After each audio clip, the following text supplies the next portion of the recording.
こんにちは。 NPO 法人日本霊気協会理事長の辻陽子です。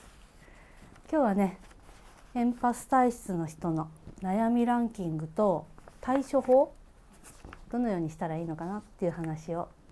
してみたいと思います。うちの協会エンパス体質の人たくさんね、学びに来られるんだよね。なのでエンパス体質の人の悩みランキング発表していきたいと思います。エンパス体質とはっていうのはね、別の動画を見ていただいたらいいかなと思うんですけれども、要はね、一言で言うと空気読めすぎちゃう、そのために生きづらい、っていう人ね。繊細だったりもするし、エンパス体質の人は疲れをもらっちゃいやすいっていうね、そういう悩みの人が多いんですね。そうすると例えば病院で勤務してるとか、ヒーラー、セラピスト、カウンセラー、でそういう人のとこってね、精神的にも体的にもちょっと疲れてたりしんどい人が来るでしょ。そしたらしんどいんだよね、疲れをもらっちゃう。こういう人のことをエンパス体質って言います。エンパス体質の悩み別ランキング、1位がね、いきなり理由もなく体がだるくなる、突然ね。あるいは心が辛くなる、突然ね。自分が辛い体験をしてないのにね。それから次が、人の要望を言われなくてもキャッチしてしまうため従ってしまう、合わせちゃう、合わせすぎる。自分は本当は気が進んでないのに要望を叶えてしまう。3番目、ランキング3位は、自分の本心が分からなくなることがある。相手の感情がね、自分の方にね流れ込んでくる感じで共感しちゃうんですよ。そうするとね、これは自分の感情なのか相手の感情なのか見分けがつかなくなることがあるんだよね。で4番目、今の3番目にちょっと近いんだけども、そういうふうなことが起こってしまうため、その結果話す相手によって自分の意見が変わっちゃう。この人には A だよねって、この人には B だよねって言っちゃったりする。合わせちゃったりで、優柔不断な人だなって思われたりする。ランキング5位は、はっきりノーが言えなくて後悔する。相手のことをね考えすぎちゃう、汲み取りすぎちゃう。そのためにこうしてほしいんだろうなが分かっちゃうから合わせちゃって、本当は気が進まなかったり、ノーって言いたいのに言えない。で、ランキング6位、共感能力が高いために愚痴や不平不満相談事をされやすい。結局その結果人のネガティブな感情とね波動共鳴を起こしてガーって流れ込んでくる。そして疲れてしまうっていうね。で7番目、相手の人のことが嫌いじゃないんだけれども、その自分の体質のせいで影響を受けすぎてしまって疲れてしまって、で自分から離れちゃう。嫌いじゃないのに、こんな感じです。当てはまるものがあった人もいるかもしれないし、ひょっとして過去私が付き合っていた人はエンパスだったのかとか、友達の A ちゃんはエンパスかとか思い当たる人がいるかもしれない。じゃあ今からね、このエンパス体質で悩んでる人に、対処法もいろいろあるんだけれども、そしてね性質なんで、生まれ持った性質なんでゼロにできないんです。全然違うタイプの人間にはなれません。例えば空気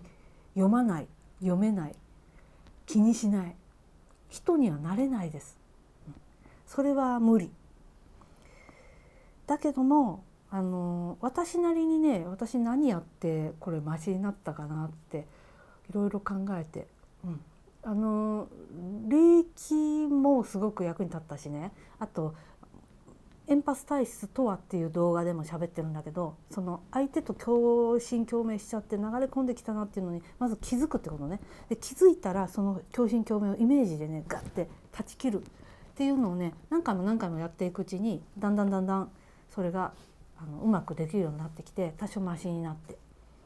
繰り返します。0にはなってない。でもね、100がね50までなっただけでもさ、だいぶ楽だか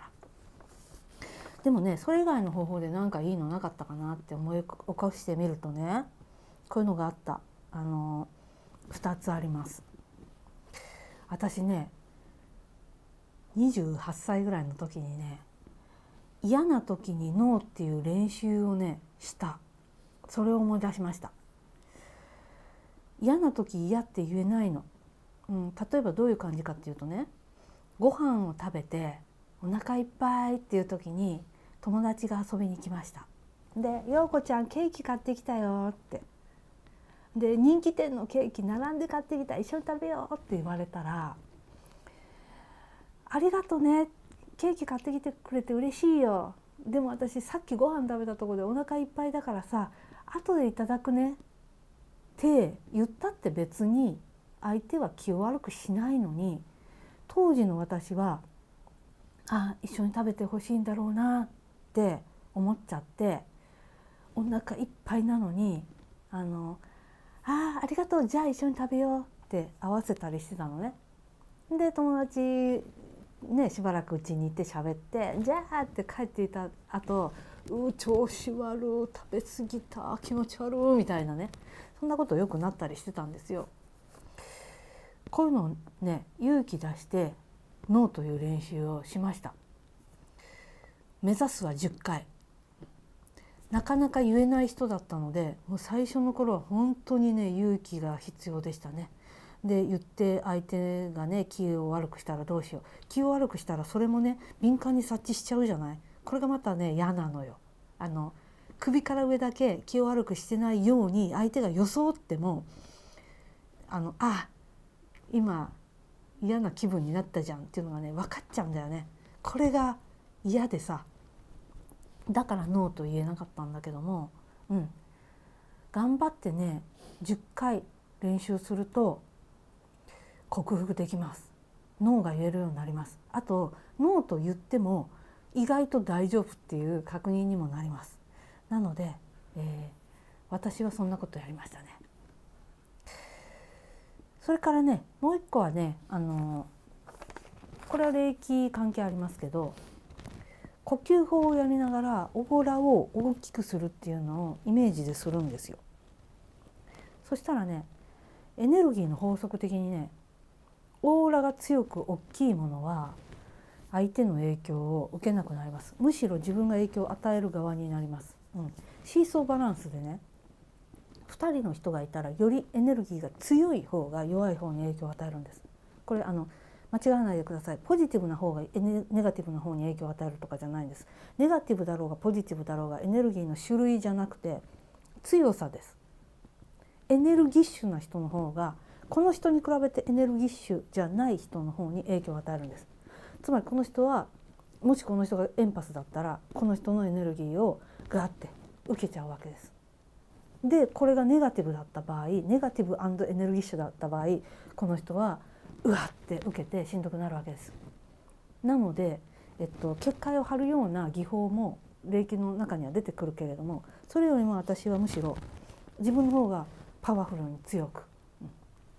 でこれもね練習してたらね、割とね1分もかからずにガーって大きくできるんですよ。また数時間でふーって元の状態には戻りますけど、その時だけね大きくできる。それでね、共感共鳴したくないような苦手な場所にその状態になってから行ったりとかやっていましたね。これも練習しないとダメだけど、練習してるうちにだんだん手慣れてきてやれるようになるんです。もしねエンパス体質でちょっと悩んでる人がいたら、そういうこともちょっとやってみてくれたら、なんか取り入れられるものがあったらいいかなと思ってお伝えしました。今日の内容いかがでしたか？この後も穏やかでいい時間になりますように。またお会いしましょう。今日の内容いかがでしたか？今日はね、当教会がやっているアチュメント講座とコンプリーション講座の説明をちょこっと解説してみたいと思います。アチュメント講座、これはね、霊気を学びたい人、霊気を自分で使いたい人にとっての最初の入り口の講座です。初級中級上級ってあるけど、あなたが好きなレベルまでランクまで学んでください。そしてね、すでに過去どこかで霊気のスクールで霊気のアチューメントを受けたことがあるよっていう人、そして久々辻さんのこの動画見つけて見てるけど霊気長いこと使ってないなそういえばっていう人、そしてねもう一度ちゃんと学び直したいなっていう気持ちが湧いてる人、こういう人にはねコンプリーション講座っていうのをおすすめします。これはねアチューメント講座の半額なんですよ。いいでしょう。そして初級中級上級、違いはどこかっていうと、きちんとしたアチューメントを行いません。もうすでにあなたはアチューメントを受けていらっしゃるからね。で代わりに簡易アチューメントっていうものをやります。これはねあなたの霊気長いこと使ってないですから、水道管でいうとねそこのねすすや水垢取ってねきれいにザーって快適にクリアな純度の高い霊気を流すような、作業をこちらでさせていただきます。これが簡易アチューメントなので、日本伝統式の霊気学んでないから学んでみたいな、興味あるな、でも過去霊気も学んだしなっていう人はコンプリーション講座へお越しください。初級からどうぞ。お待ちしてます。